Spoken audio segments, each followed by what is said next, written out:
So tonight we have Marcie, Stokman, and Leah Jacobson, and they're going to have a discussion which will talk about the mom problem, the reading problem, and the together solution. Also touch on women's need for friendship and restorative leisure, how we can parent with more certainty, how reading and discussing literature helps us cult our imagination and go deeper in conversation and friendship. Marcie also has some great tips from her book that she'll share about making time to read and really how this reading helps us preserve democracy. And I'm going to introduce now Leah Jacobson. We're super excited to have her with us.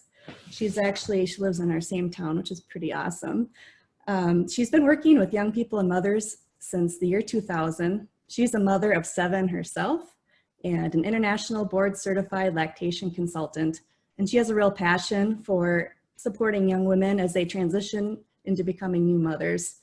And this passion led her to found a national nonprofit called the Guiding Star. And the Guiding Star has centers in 6 states, and it's really reframed the narrative about what it means to provide authentic women's health care in the United States. And I just found out this morning, it's also her birthday, which she did mention when we were coordinating all this. So Leah, thank you for being generous. It is. And then we have Marcie Stokman, the founder and president of Well-Read Mom, the international movement. With her passion for reading and motherhood, she writes and speaks to encourage women in a world of rising isolation, loneliness, and mental health issues. She helps us connect on a deeper level, and her search for purpose is her passion. So since we have these amazing panelists, we're going to dive right in here. So Leah, thank you for being here. Please help take it away. Yeah, thank you. Thank you so much, Janelle, for the lovely introduction. And thank you, Marcie, for the opportunity to do this with you tonight. I'm so excited.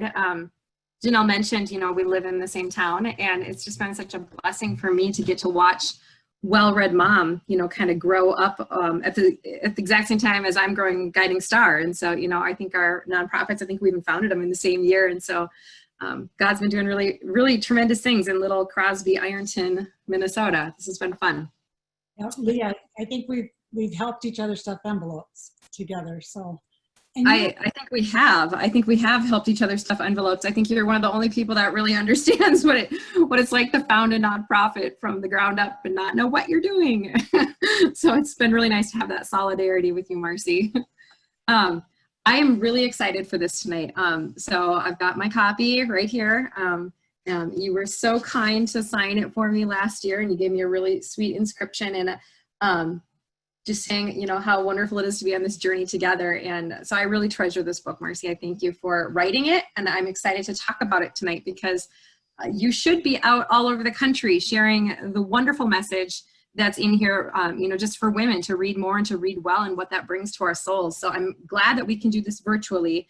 But I hope that you get out on the road with your book tour still, because people need to hear from you and see you in person. You're such a gem. So I want to just jump right in and just talk a little bit about how this group has grown. Here in this tiny little town, like what is the population here? A total of 3,000 people, maybe? Is that the population? Yeah. And so this international movement, has grown really quite literally out of your living room. Back in 2012, you talk about how it starts with 12 women in your living room. And now you've got hundreds of groups all across the United States. So it's just tremendous. You obviously have struck a nerve, and in your book, you write about this problem. You call it the mom problem. So do you want to just expand a little bit on that? So for anyone who hasn't read your book yet, and those who have, what do you mean when you talk about the mom problem? Okay, thank you, Leah. First of all, anyone can be a Well-Read Mom. You don't have to be a mom. We have single women. We have women who are 85. So anyone is welcome to be in Well-Read Mom. But when you are a mom, there can be a tremendous loneliness, especially as a new mom. And when my daughter Beth called me one day, a new mom, she was almost in tears, and she's like, Mom, I've had it with these mothers groups. I've been to this group 3 times. I'm not going back. Isn't there a place after college where women get together and talk about real questions in life? These groups are all about the kids. And when I heard her cry of loneliness, it reminded me of my own, because when I was a new mom, I was in a new town, didn't know one other person staying at home with a baby. And I was intensely isolated, and it was painfully lonely. So there's an epidemic of loneliness in our land, and we're beginning to understand this culturally. We need each other. And when women stay together and read and grow in friendship, there's a magic that happens, and it will impact the culture. I really believe that, Leah. So the mom problem is about the loneliness, and then women get busier and busier as family life goes on, and they give and they give and they give. And like, Leah, let me ask you, during quarantine, you have 7 children, did you find yourself just sitting in your home? Oh my gosh, no. No. No. Okay, so your work multiplied because everything happens in the home, which is beautiful. And we're giving, and this is good, but we have to refuel and find ways to continually refill, refuel, restore. And reading is one way to do that. Having conversation with other women in a focused way through literature is also a way to do that. So, so you talk about, you know, in your book, you have this, you talk about the person, like not leaving our person behind. You know, do you think that that's part of what the mom problem is? Like that we forget ourselves, we forget our personhood, we forget ourselves, you know, we leave ourselves behind? That's what. There's a story in the book about when I was getting my daughter to go take her to ballet. We had 10 minutes to get there, and getting toddlers in snowsuits in Minnesota, trying to find library books, trying to find a kid's little boot, get them in their car seats, take off in this van, get there with a couple minutes to spare and kind of proud of myself. Okay, Beth, hurry up, you know, get going. We'll be back to pick you up. Beth isn't in the car. No Beth. So in doing all the right tasks as a mother, all the right things, I had left the person behind that I was doing things for, which sort of equates with, as women, we can do so many tasks and manage so many things and yet leave our own person behind. So this again is the mom problem, leaving our person behind. We need to grow intellectually. We need to grow spiritually. We need to grow in friendship. Women will change the culture when we take this seriously. Leah, I really believe it. Oh, I love that. I love that. And you know that we're both like in this for culture change. We're both invested in changing culture for the better for our daughters. You know, I'm invested in it through women's healthcare and telling women the beauty and the dignity of their bodies. And you really are in the mind, the mental and the spiritual of just taking care of our hearts, and how, you know, as women, we're called to mother, but you know, if our hearts are not well, we can't give. We don't have the reserves, and our mothering does not go well. And I remember you telling a story one time that always stuck with me because you're a few years ahead of me. We both have 7 kids, but I remember you telling me a story about a cross-country meet. And I remember thinking, oh, I'll never do that. But now I've gotten to that point where my kids are in mountain biking and they're things, and I'm like, I might do that. Would you mind sharing that story for any young moms that might need to? It's an important story for me because it's sort of the crux of this idea of taking care of our heart. I was driving to my son John's cross-country meet, and on the way as I'm driving, I thought, I'm on empty. I can't keep doing this. I can't, nobody in this family really gets all the things I'm doing, you know, and how do I take care of me? I stopped at Caribou to get a coffee, and I sat there and I thought, if I don't get going, get up out of this chair right now and get going, I'm gonna miss John's meet. And I sat there and I stared at the wall. And you know what, Leah, I missed his meet. Mm-hmm. And actually, it was the only meet he ever won in his life. So, but anyway, okay. So I called my friend from Italy, and I was telling her about this. And I said, you know, this is what I did. What is wrong with me? And she said something that would change my understanding of motherhood. She said, you need to take care of your heart. That's how you mother. She said, American women tend to run to everything their kids are in. Take care of your heart.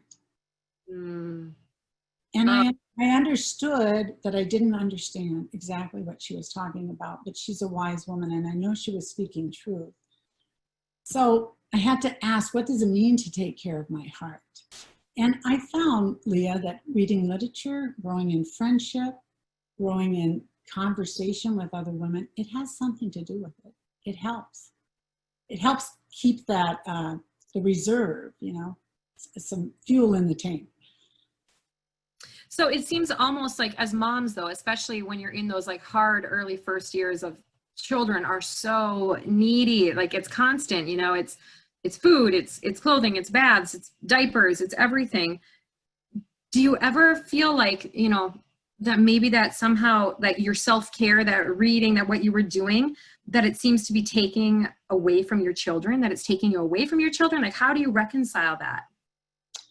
Right. So there's an order that we need to have in our homes, because our homes are not child-centered. We take care of the family, right? Everyone in the family needs to be cared for, and women are part of the family.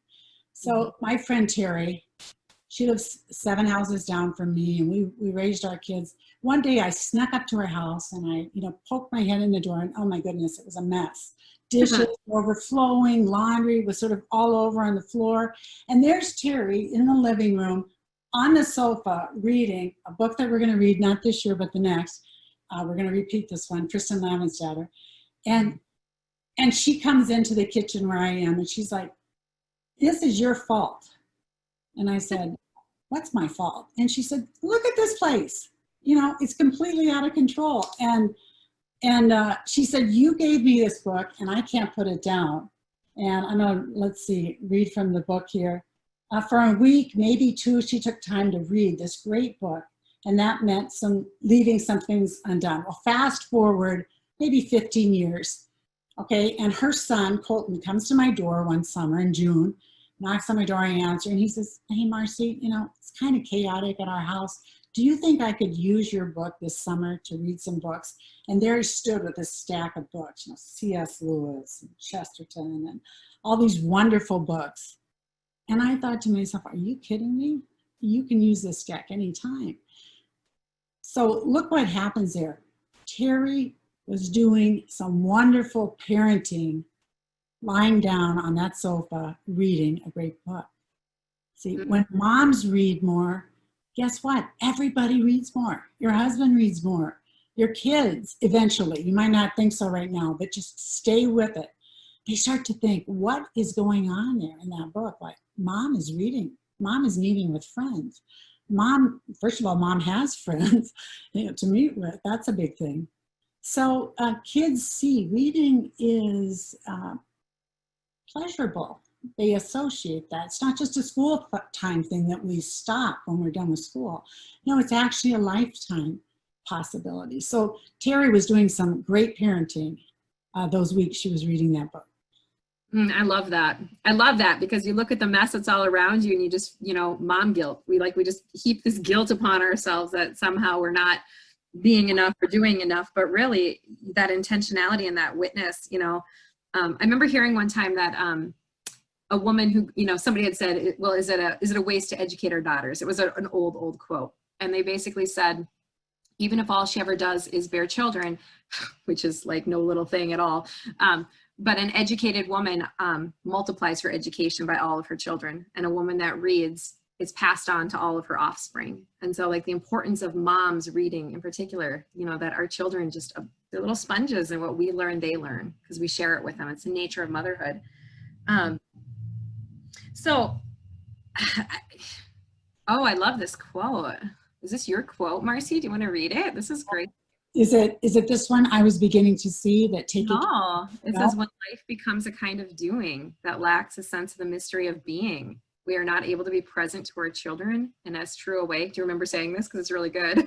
Leah, I reread this book last night, and I read that and I thought, wow, that is really, I was surprised actually, and I laughed out loud several times. So that's actually really funny when you reread your own book. But it says, taking care of my heart, I was beginning to see had something to do with taking the inner journey seriously. And this had something to do with not leaving my own person behind. Yeah, so that is exactly what we were talking about, my own person, leaving it behind. I kind of want to segue into, you talk about the problem of reading, the reading problem. What are you referring to when you talk about the reading problem in your book? And what way is reading a problem? Well, we live in an age of information. And so each and every day, all this information is coming at us like a tsunami. And we click and stroll and we try to be efficient with our reading online. But in this process, and with our phone maybe constantly in our pocket, we begin to live in a different kind of way. And by that, I mean we live in a state of continuous, partial attention. Mm. We're never really focused anywhere. I think this is dangerous. It's dangerous for our culture. We become reactive. We don't have the capacity to stay with a thought, to think, to analyze, to be critical in a good way, in a problem-solving way about a situation. So we need to maintain and grow in our ability to deep read, our ability to grow in disciplined, focused attention is key. So reading from books helps us do this. Just the very discipline of reading on a regular basis from a book helps us in this capacity, Leah, which is also necessary for the spiritual life. And it's also necessary for, our interiority. So reading helps us with that. And reading books in a disciplined way from print, I believe, is part of our mission. Because books have limits. Sure. And we need limits. These limits of the book, where we highlight and we can't click, we can't scroll, we're not going anywhere. We are not in control with the book. We have to submit to where that author is taking us. And in that process, we experience a leisure. We experience receiving. And we experience as we read, and whenever I start a new book, especially a difficult or a novel, a bigger novel, I start slow down for this kind of reading. Because we're used to reading fast for efficiency.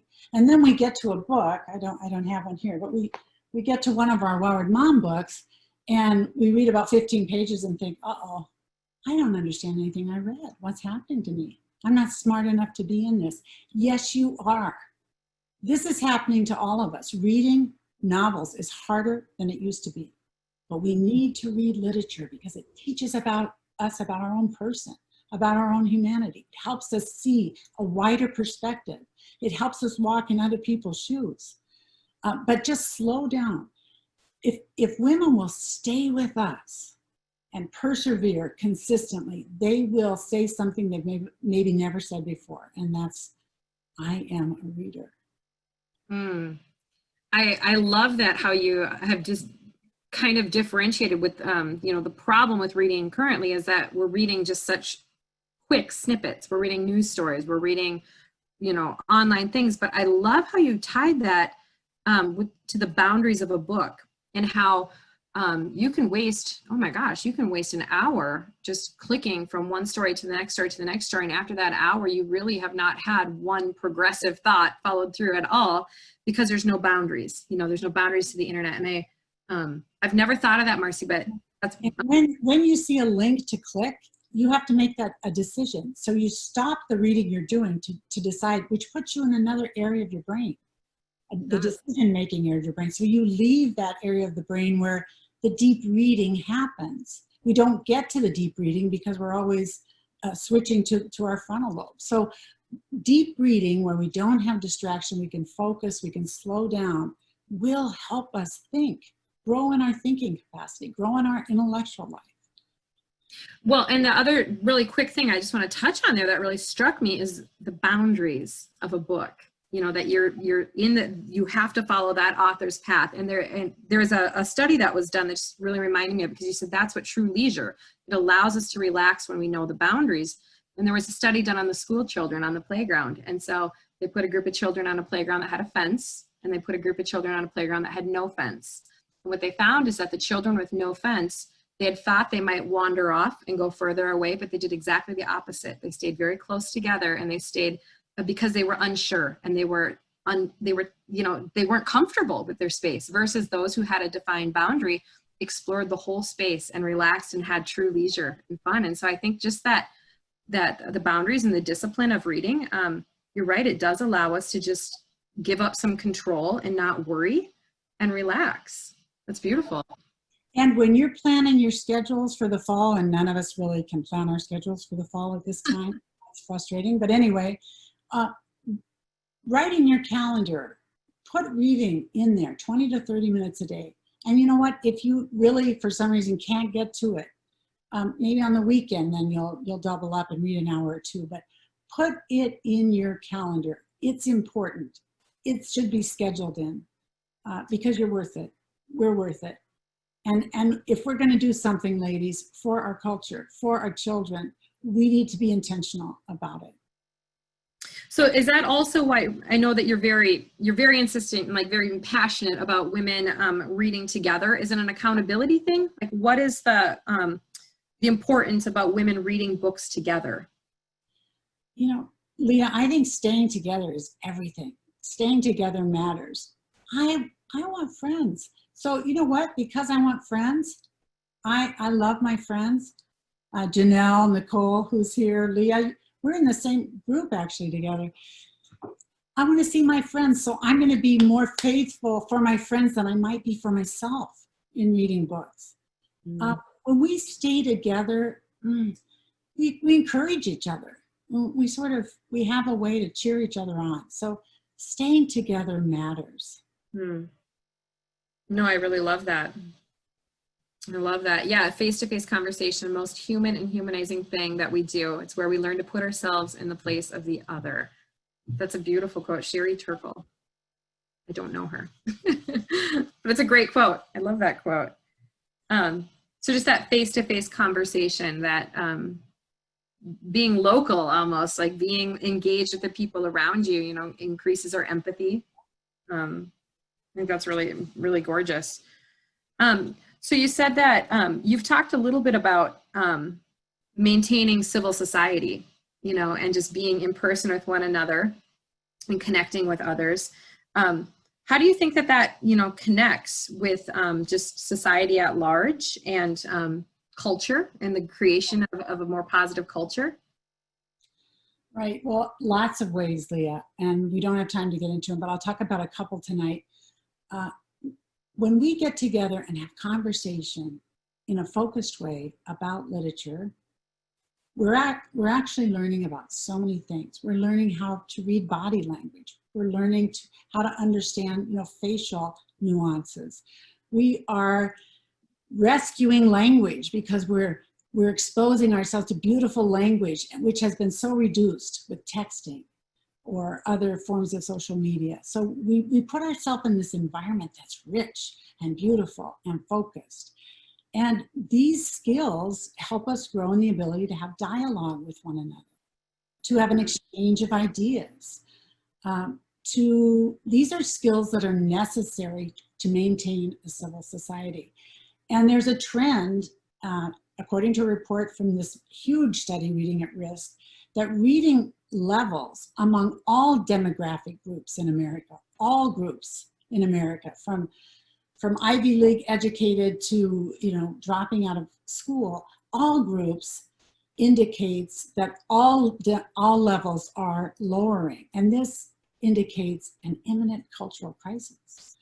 So Well-Read Mom is an attempt to respond to this crisis. You can't have a civil society if your people can't and don't read. We can read, but we need to read in a different kind of way than we're reading, a way where we deep read, where we take it in, where we're thinking, discussing, growing in language. In this slide, Alistair McIntyre, he writes in his famous work, After Virtue, quote, "For some time now, we too have reached that turning point. What matters at this stage is the construction of local forms of community within which civility and the intellectual and moral life can be sustained through the new dark ages which are already upon us." And wow, that's getting together in our groups. We think it's not a big deal. Oh, we're a book club, we're reading these. No, because we're staying together. We have a dialogue with one another. I can talk to someone in Omaha, Nebraska, And it happened to be, I was at the airport and I saw a woman was reading the same thing I was reading. So I scooted over, kind of found my way over to her and I said, excuse me, I'm reading that book too, I said. And she said, oh yeah, it's for my book club. Oh, does your book club have a name? She said, yeah, it's Well-Read Mom. Have you heard of it? Have I heard of it? Dialogue about Wendell Berry's Hannah Coulter and kind of the geography, the roots of living in a place, the roots of place. And we had this amazing little 2 or 3 minute discussion. That happened because we're staying together. There's a space for dialogue and we have a core that we can talk about in that space. I mean, so it's really vitally important then, for culture change then that women are reading. It's vitally important that we're giving this example to our children because this really is culture that we're talking is on the line in many ways. But I mean, I have 7 children. A lot of my friends have several children, and it's just that constant, like, I just don't have time. And I know you address this in your book. In chapter 9, you give some tips about finding time to read, and in chapter 10, it's on how to develop a restorative reading practice. So what suggestions do you have for these moms, these young moms especially? What can help us to find that time to read? Well, lots of things can help us. We need to get our minds stopping on thinking of a to-do list and start thinking about what I need to stop doing. What do we need? A stop-do list. What do I need to stop doing? Because we need to be intentional. We make about 70,000 decisions a day. Okay, they may be little, but they clutter and they diminish our thinking space. So we need to clear up some space to think, to read. Lots of things. Get in the habit of putting your phone in another room on a regular basis, several hours a day. Lots of strategies I go into, but a good one is just join a Well-Read Mom group in a serious way, or start one, and we'll help you if you want to do that. Maybe you're the kind of person who says, I wasn't a good reader in high school, and I wasn't very good in college either. You know what? That's okay, but become one now. We stay together to help each other. We want a voracious reader to love Well-Read Mom, but we want women who've never read before to say, hey, if I stay on this journey, if I walk this road with you, women accompanying women, guess what? You stay with it. You will become a reader, or you will improve. One woman took 2 years to read her first Well-Read Mom book. 2 years. I totally identify with that. You have to start small. Some of us have never read before. That is okay. What's not okay is to stay there. I remember after my 4th child was born, I gained, 30 pounds, and I'm totally out of shape. And I thought, I'm going to start exercising. And I was pumped. I got my stopwatch on, tennis shoes, all that. I'm going to run for 2 minutes because I thought, okay, I've got to be reasonable here and start small. So I take off, down the driveway, and I'm huffing and puffing. I can go no further. And I look at my watch, 35 seconds. Okay, I identify with that too. Yeah, the key is not stopping. The key is consistently persevering wherever you are. That's what we need to do. We need a different mindset, like Carol Dweck shares in her book. We need a growth mindset where people believe that their most basic abilities can be developed through dedication and hard work. Brains and talents are just the starting point. It really doesn't matter how smart you are. It matters what you do with what you've been given, right? You need to consistently persevere to develop what we've been given. We have a job to do as women. We are culture builders. Pope John Paul asked us to bring back leisure to solve the serious problems in the world. Bring back leisure. There's a whole chapter on that in the book. So with our reading, you need to persist in the face of setbacks. And you know what? There's one rule in Well-Read Mom. One rule. You know what it is, Leah? I think I do. Go ahead, say it. I think I know it. Don't get the book read Don't apologize. Yeah. Go to your well-read mom group, just pass. No one's going to say anything, just pass. Sit in that environment, soak in that environment, and see if you don't leave saying, that's not going to happen again. I'm going to read more next time. See, nobody fails, but you do have to say, what effort am I going to put in? What space am I going to clear up? So instead of saying, I failed, I'm frustrated, don't do that to yourself. That's not what this is about. You don't need one more thing, on your plate that's going to crack. You don't need that. That's not what Well-Read Mom is about. This is about saying, what am I finding out about myself? What do I really want? Do I want to be a reader? Because we'll help you get there. No, I love that. And I love that don't apologize. And you told me that. And that's why I knew the rule, because I totally didn't read the book. And I showed up, I think I had read like 2 pages of St. Augustine's Confessions. And you were like, hey, you read more than you would have. So I think that's an incredibly important point, to not be afraid of failure, because sometimes we do. We really beat ourselves up and we think we're the sum of our failures. And that's not true. John Paul II says we are not the sum of our failures. We're the sum of the Father's love for us. And so just go and be fed, and you didn't fail. So don't apologize. I love that. And there are times in your life that aren't going to work for you to read a book, or it could be a year in your life that's just completely, you can't do it because life events happen. You might have an elderly parent, a sick child, or your own health issues, or whatever it is, but still, in whatever capacity you can, stay with us. Keep reading, be intentional, clear up space, and see if you don't leave even tonight with this new commitment to read more and read well. I think we've been given a call as women in this area, and I'm so happy to be part of it.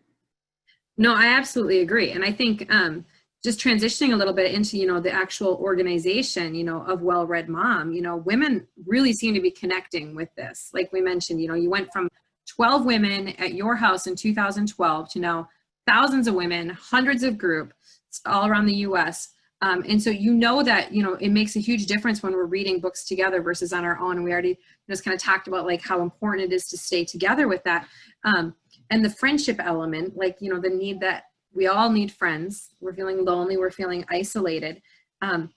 For me, I think like what intrigues me the most about this, it really is a cultural movement in many ways. You're really helping to enable women to build culture. And so I really love this idea that, women as mothers are culture changers, and that we have a tremendous power, just in our role as women.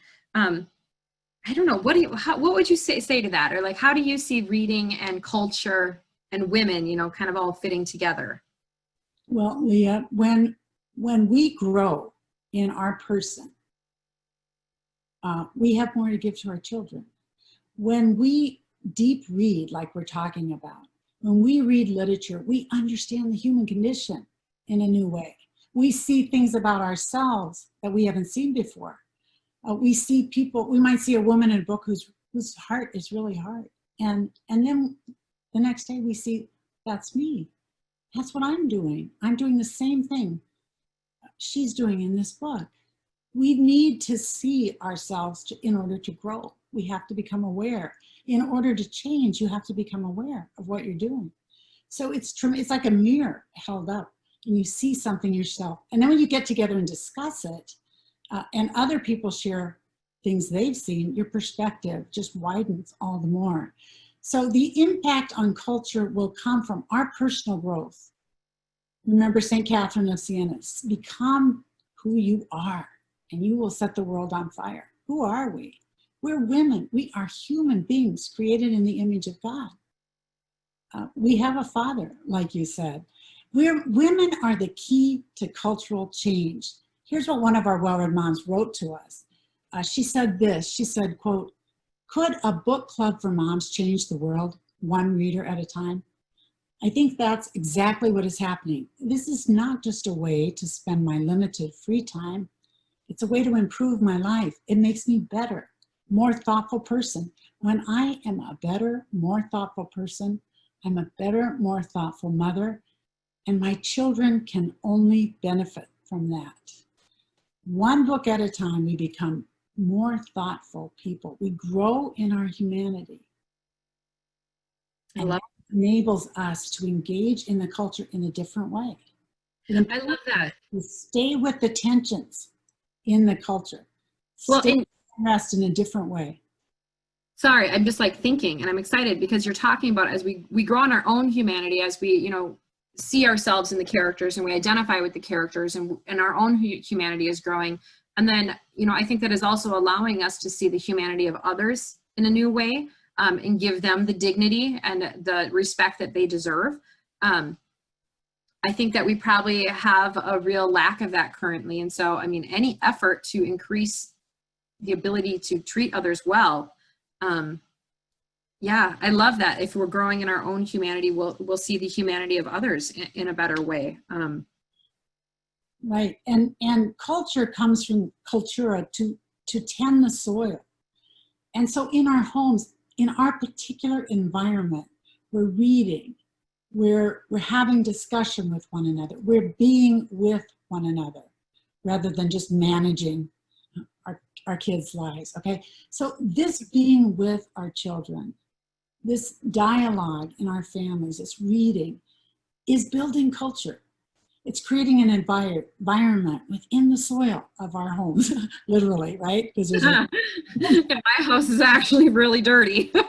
okay, but you know, Leah, as far as our culture goes, you know, 4 years ago, I was watching the presidential debates on TV, and I was so saddened by the angry exchanges among the speakers up there. Where was the dialogue? The debates escalated into verbal attacks, and I just remember as a nation, we need to read literature. Why? Because it helps us increase in this capacity to listen, to comprehend what's going on with an issue, and move the discussion forward toward a greater understanding, toward possible solutions. So we live in a culture where it's easy to react, it's easy to attack, but reading literature helps us increase empathy. It teaches us how to step out of our own lives and, for a little bit anyway, go right into someone else's shoes.